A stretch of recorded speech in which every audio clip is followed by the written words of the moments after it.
السلام عليكم المشاهدين، كي دايرين؟ لاباس عليكم؟ كنتمنى تكونوا بخير وعلى خير في احسن الاحوال ان شاء الله. اليوم ان شاء الله نقدم لكم هذه الكيكه اللي كتكون المهم كيكه عاديه بهذه الطريقه هذه. نتوما كتشوفوا اللي كتجي مفشفشه، كتجي رائعه واكثر من رائعه كما كتشوفوها هي. المهم خليكم معايا مع المقادير وطريقه التحضير. هاهما المقادير اللي غادي نديرو في هاد الكيكه. عندنا 3 البيضات وجوج خمارات حمر وواحد الفاني وكاس ديال الحليب وكاس اللاروب ديال سنيده وكاس الزيت والدقيق حسب الخليط. المهم نخليكم مع المقادير. بنتي المهم قدمت لكم المقادير، انا غادي نكمل الطريقه ديال الكيكه كما كتشوفوا. عندي هنا 3 البيضات وجوج خمارات، المهم دقيق حسب الخليط وقبيصه ديال الملح. دابا غادي نبداو بسم الله على بركه الله. كنبداو بالبيض هو الاول. هذه غير كيكه عاديه كتجي رائعه. تحت ليه هانتوما 3 البيضات وكنضيف واحد الفانيليا كما كتشوفوا.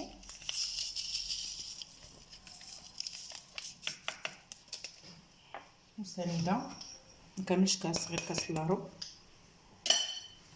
صافي كنخلط البيض مع السنيده مع الفانيليا حتى كتنسجم ليا العناصر مزيان.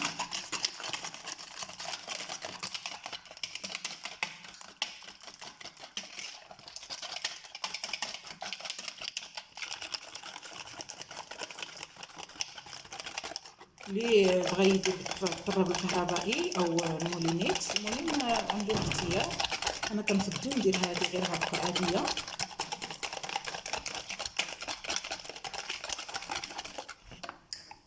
صافي كنضيف الزيت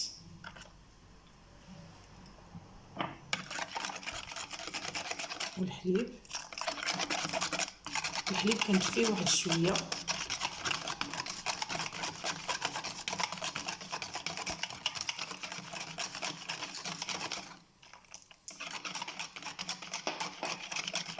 كندير واحد القبيصه ديال الملحه، واحد المعلقه ديال الخل، معلقه كبيره ديال الخل كما كتشوفوا. صافي دابا كنضيف الدقيق شويه بشويه، الدقيق اللي مغربل بطبيعه الحال غربلتو. هانتوما المهم حتى كتشوفوا بالكيكه ديالكم تجمعات لكم عاد كتحبسوا من الدقيق. انا غادي نوريكم القوام ديالها كي كيجي. الخميره ديال الحلوه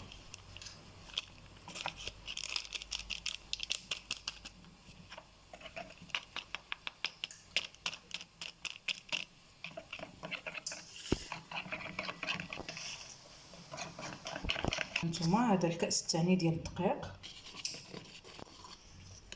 المهم هي ما كتكونش ثقيله، كتكون خفيفه شويه باش كتجي مفشفشه. هادي غير كنضيف نصف كاس اخر، المهم 2 كيسان ونص اللي غادي نضرب هذا نص كاس باش نشوف القوام ديالها كي غادي يجي. حيت بانت ليا باقا خفيفه شويه.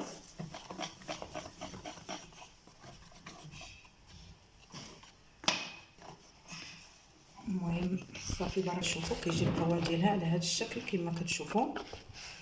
دابا غادي نديرها في هذا المول هذا اللي دهنته بالزيت ودرت له الدقيق. بعد ما درت الفران شعلت عليه باش يسخن. هانتوما كتشوفوا القوام ديالها كيجي على هذا الشكل.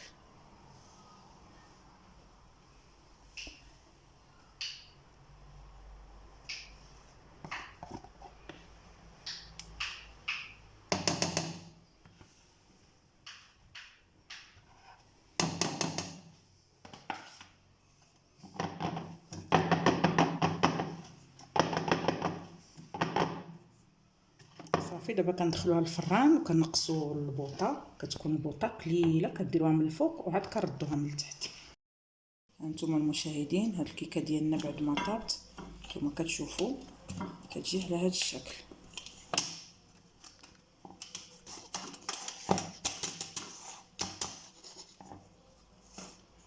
انا غادي ندير لها هكا نرد هادي معليهاش واخا باقا سخونه شويه.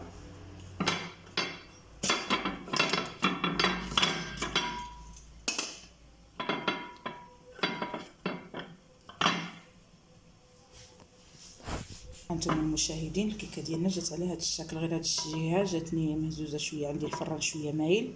هانتوما كتشوفوا كي جات دايره. دابا كنزينوها بشويه ديال المربى ديال المشماش الكونفيتير، وكنديروا عليها شويه ديال الكوك. بغيتو تخليوها غير هكاك خليوها.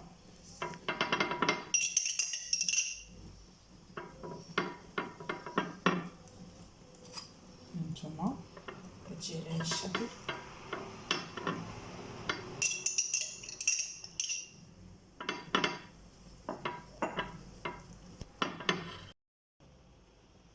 كنزينوها بشويه ديال الكوك وجوز الهند.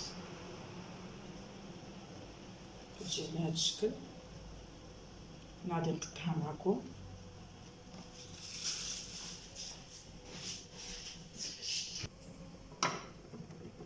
هانتوما كما كتشوفوا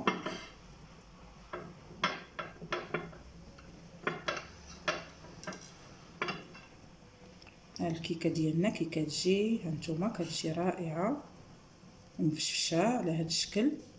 انا قطعتها لكم باقا سخونه، ما خليتهاش تتبرد. هانتوما كتشوفوا. كنتمنى هذا الفيديو هذا ينال الاعجاب ديالكم ان شاء الله، والى فيديو مقبل ان شاء الله. والسلام عليكم ورحمه الله.